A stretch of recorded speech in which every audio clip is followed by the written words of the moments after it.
ये कहानी है मायापुर की रहने वाली सविता की। पूरा मोहल्ला उसे सविता भाभी के नाम से बुलाता है और उनका जबरदस्त आशिक है।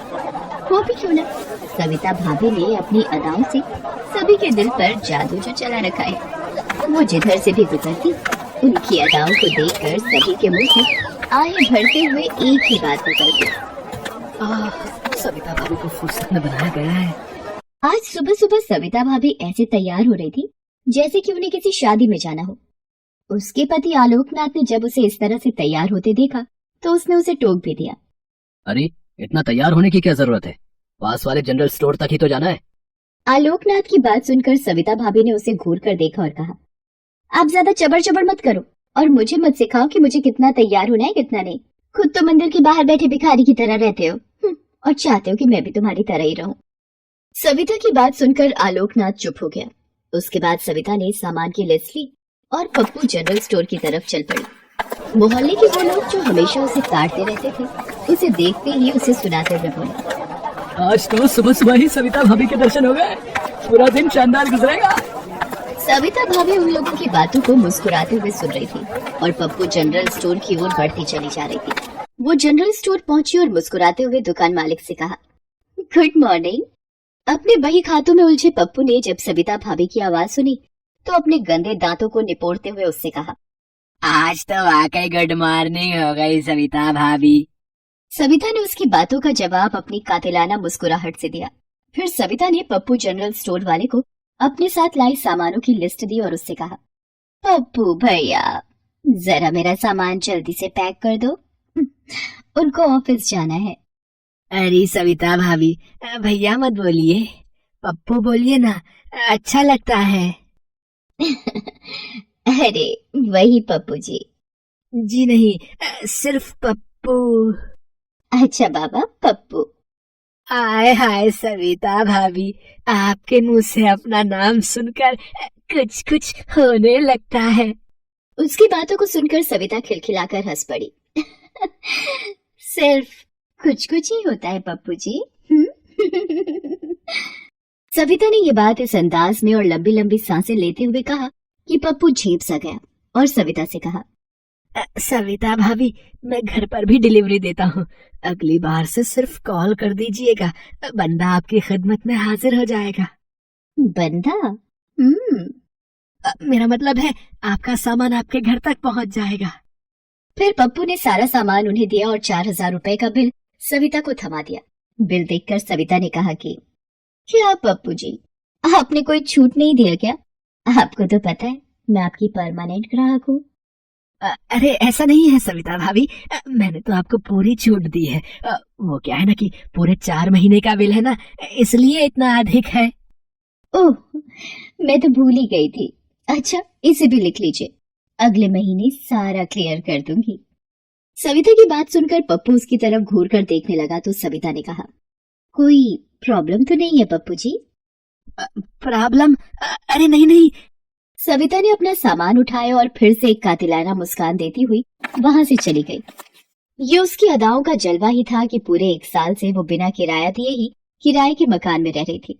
पिछले शनिवार को भी जब मकान मालिक उदय चंद्र किराया मांगने गया तो, क्या उदय चंद्र जी, मैं कहीं भागी तो नहीं जा रही आपको छोड़कर? आई मीन आपके मकान को छोड़कर। अरे सविता जी, मैंने ऐसा तो नहीं कहा, वो तो मैं इधर से गुजर रहा था तो इस तरफ भी आ गया। ये सुनकर सविता ने अपना हाथ धीरे से उदय चंद्र के हाथों पर रख दिया और तेज आहें भरती हुई बोली, हाँ क्या उदय चंद्र जी, आप बिना बड़े मतलबी हैं, इधर से गुजर रहे थे तो आए, कभी मन बनाकर भी आइए, हमें तो आपका इंतजार रहता है। सविता की बात सुनकर 3 बच्चों के पिता उदय चंद्र का दिल भी किसी फुटबॉल की तरह उछलने लगा।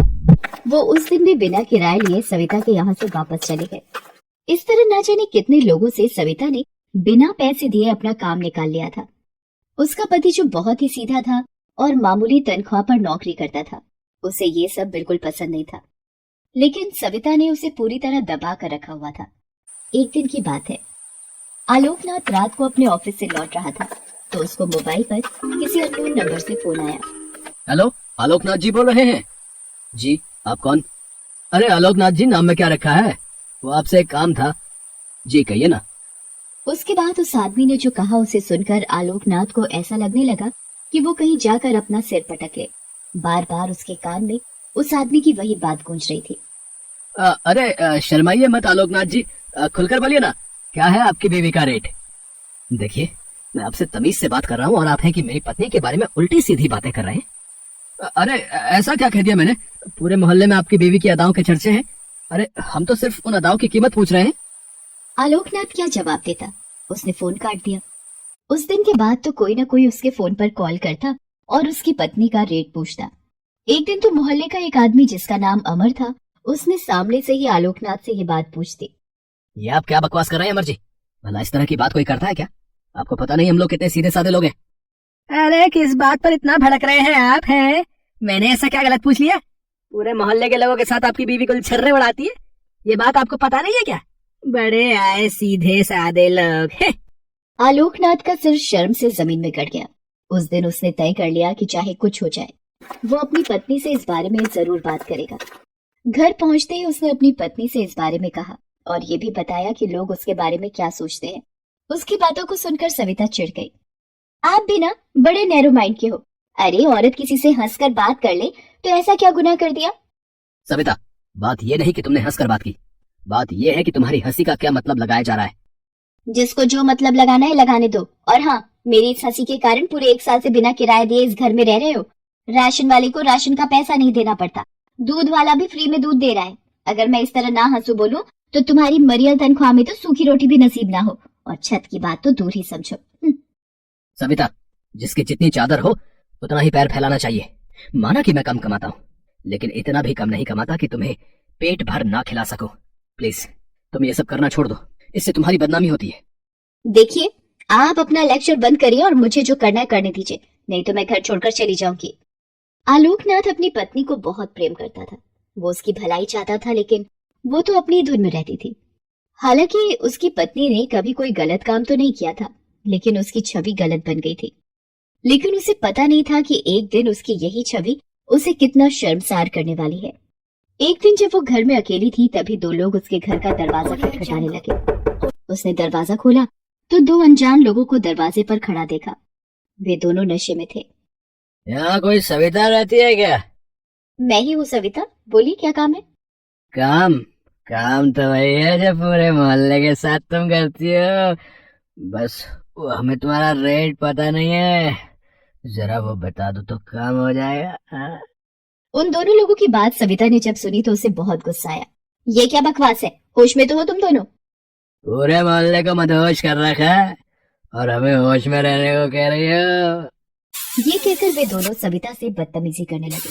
संयोग से उसी समय आलोकनाथ वहां पहुंचा। उसने उन 2 लोगों को अपनी पत्नी से बदतमीजी करते देखा तो वो उनसे भिड़ गया। तुम लोगों की हिम्मत कैसे हुई मेरी पत्नी से बदतमीजी करने की? अबे चल चल, बड़ा पत्नी का पहरेदार। उन दोनों आदमियों ने आलोकनाथ को बहुत मारा, लेकिन आलोकनाथ भी हार मानने वाला नहीं था। उसने भी उन दोनों को खूब मारा। एक का तो सिर भी उसने फोड़ दिया। उसने भी गुस्से में आकर आलोकनाथ को चाकू मार दिया। उसके बाद दोनों भाग गए।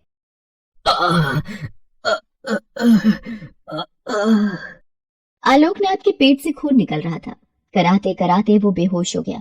सविता ने जब ये देखा तो तुरंत उसे लेकर अस्पताल पहुंची। डॉक्टर ने उसका इलाज शुरू किया। पूरे 48 घंटे बाद वो होश में आया। जब उसे होश आया तो सविता उसके पैरों के पास बैठी हुई थी। उसकी आंखों से लगातार आंसू बह रहे थे। मुझे माफ कर दीजिए जी, मैंने कभी आपकी बात नहीं सुनी, अपनी मस्ती में मस्त रही, आपका अपमान किया और आपकी बेइज्जती भी कराई। लेकिन मुझे नहीं पता था कि मैं उस बारूद में आग दे रही हूँ जो कल मुझे तो झुलसाएगा ही, आप भी उसकी चपेट में आ जाएंगे। सविता, जो बीत गई उसे भूल जाओ और नया जीवन शुरू करो, क्योंकि बीते को याद करते रहने से वर्तमान खराब होता है। तुम मेरी पत्नी थी, हो और सदा रहोगी। मैं तुमसे प्यार करता था, करता हूँ और सदा करता रहूंगा। यह सुनकर सविता ने अपने पति को गले से लगा लिया। Fearless.